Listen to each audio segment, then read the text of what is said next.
33, 33, 34,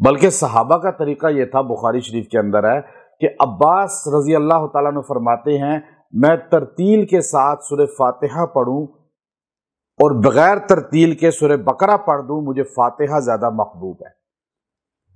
آپ سکون سے سورہ فاتحہ پڑھیں اور آپ جلدی جلدی یوں گرتے پڑھتے جو ہے سورہ بقرہ پڑھ لیں، اللہ کے ہاں کوالٹی کو دیکھا جاتا ہے، کوانٹٹی کو نہیں دیکھا جاتا۔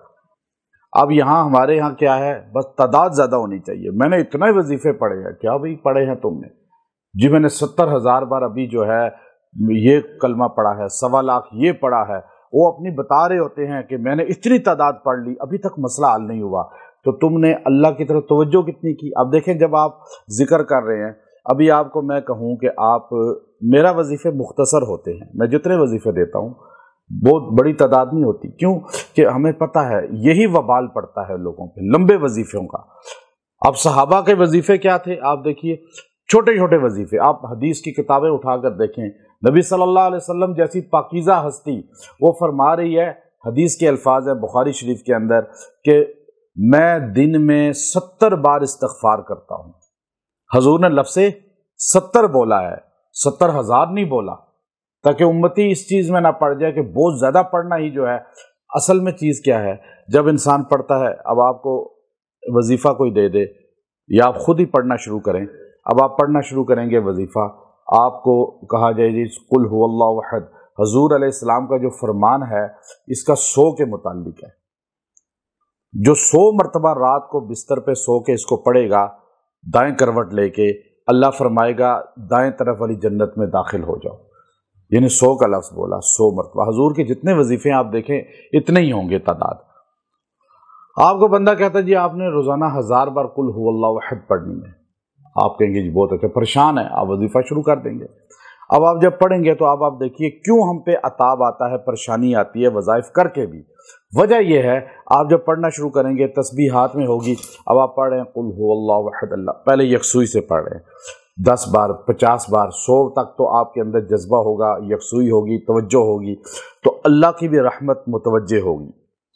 اس کے بعد آہستہ آہستہ آپ پہ غنودگی آئے گی، تھکاوٹ آئے گی، آپ دماغی طور پہ ویک ہو جائیں گے، جب جمعیاں لینی شروع ہو جائیں گے، گریں گے، آنکھیں بند ہوں گی، توجہ کہیں اور ہوگی، اور پھر بھی آپ پڑھ رہے ہیں کہ میں نے پوری گنتی کرنی ہے، مجھے پیر صاحب نے بتایا ہے۔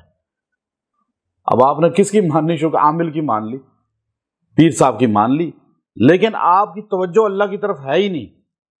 اور جب آپ عدالت میں جج کے سامنے کھڑے ہوں اور آپ کی توجہ کسی اور طرف ہو، موبائل آپ سن رہے ہوں، تو جج آپ کے ساتھ کیا سلوک کرے گا؟ اور اللہ کی عدالت میں کھڑے ہیں اور اللہ کے سامنے پڑھ رہے ہیں اپنی پریشانی، کوئی بندہ، کوئی بشر، کوئی بھی انسان کی مشکل حل نہیں کر سکتا، کرنے والی ذات وہ ہے اللہ کی۔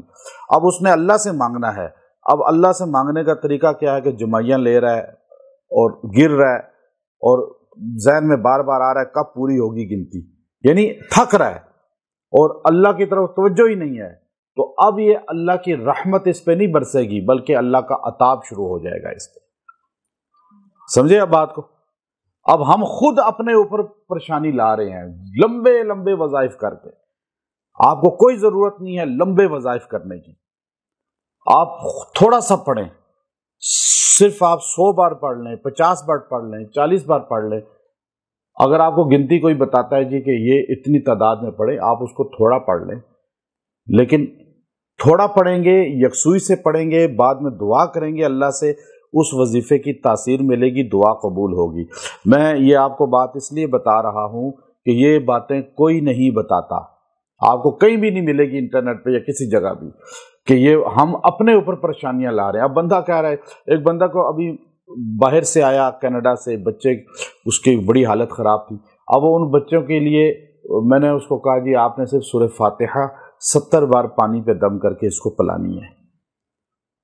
تو مجھے حیرانگی سے کہنے لگا صرف 70 بار؟ میں نے کہا جی، کہتا ہے جی میں نے تو اس کے لیے پوری رات پڑھا ہے، اور دن کو نوکری کی ہے اور رات اس کے لیے پڑھتا تھا، مجھے بتاتے تھے وظائف کہ تم نے جو ہے 111 بار یہ سورہ پڑھنی ہے، سورہ مزمل کو ختم کرو، ایک رات میں وہ ختم کی، سورہ بقرہ 7 بار پڑھنی ہے، پوری رات میں پڑھی۔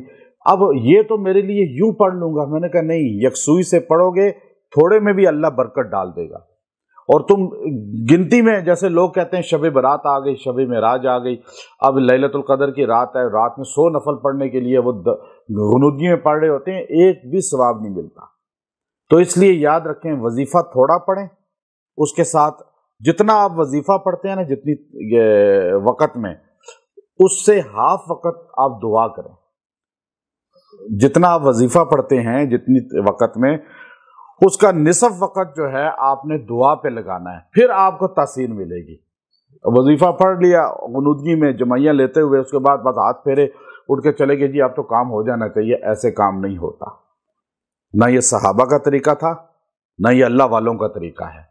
وظیفہ آپ کا اگر ہوتا ہے 20 منٹ کا تو دعا آپ کریں 10 منٹ، پھر آپ کا کام نہ ہو تو مجھے آ کے بتائیے گا، لیکن ایسے کریں تو ہوگا نا۔